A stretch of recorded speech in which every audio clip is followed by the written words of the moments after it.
एक बार कुछ बच्चे एक नाग को मार रहे थे। तभी वहां से जाते हुए एक राजा ने उसकी रक्षा की।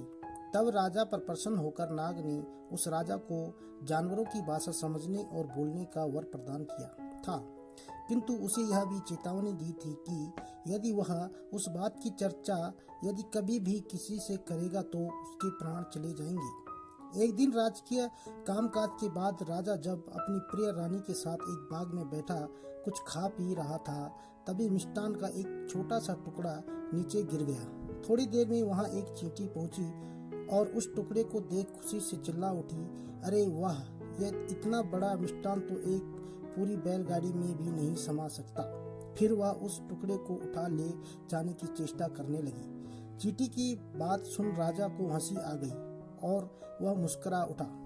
वहीं बैठी रानी राजा की इस रहस्यमय मुस्कान को देख रानी ने समझा कि उसके श्रृंगार में शायद कोई त्रुटि रह गई थी। अतः उसने राजा से उसकी मुस्कान का कारण जानना चाहा, किंतु राजा ने उसकी बात टाल दी। उस रात राजा जब अपने शयन कक्ष में पहुंचा तो रानी ने उसकी रहस्यमय मुस्कान का कारण जानने के लिए तरह तरह का नाटक किया। अंततः राजा को हार माननी पड़ी और उसने रानी से कहा कि यदि वह कारण बताएगा तो उसकी मृत्यु हो जाएगी। इस बात को भी सुनकर रानी अपनी जिद पर अड़ी रही। तब राजा ने उससे कहा कि दूसरे दिन उसे उसी बाग में सारी बात बता देगा। दूसरे दिन जब राजा अपने अनुचरों के साथ उसी बाग में जा रहा था तो उसे मार्ग में एक गधा और एक बकरी आपस में बातचीत करते दिखे। पास पहुंचने पर राजा ने सुना कि वह बकरी गधे से कह रही थी, गधे तुम तो मूर्ख हो, किंतु आज मैंने जाना कि यह राजा तुमसे भी बड़ा मूर्ख है। राजा को बकरी की बात से बड़ा आश्चर्य हुआ।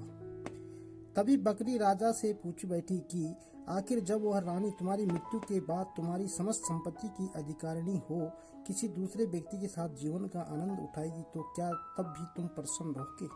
बकरी की बात सुनकर राजा का विवेक जाग उठा। वह अपने जीवन का मूल्य समझने लगा।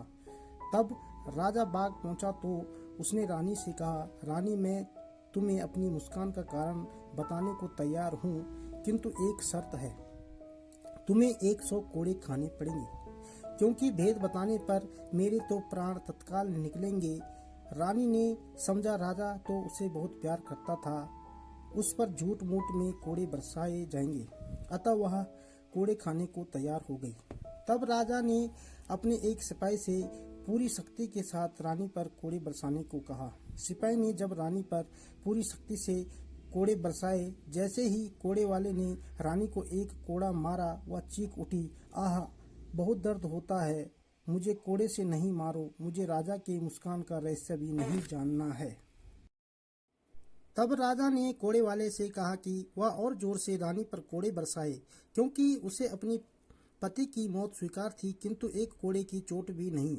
कोड़े वाले ने जब फिर से रानी पर कोड़ा बरसाने को हुआ, तभी राजा के मंत्री ने राजा से आग्रह किया कि वह रानी को क्षमा कर दे। राजा ने रानी को क्षमा तो कर दिया, किंतु वह मान सम्मान और प्यार फिर कभी भी प्रदान नहीं किया। दोस्तों, उम्मीद है आपको हमारी यह कहानी जरूर पसंद आई होगी, तो हमें कमेंट करके ज़रूर बताएं और हमारे यूट्यूब चैनल को सब्सक्राइब करके साथ में बेल आइकन को दबाकर ऑल पर सेट कर दीजिए, ताकि आपको इसी प्रकार की मनोरंजक स्टोरी सुनने को मिलती रहेंगी। वीडियो देखने व सुनने के लिए आपका बहुत बहुत धन्यवाद।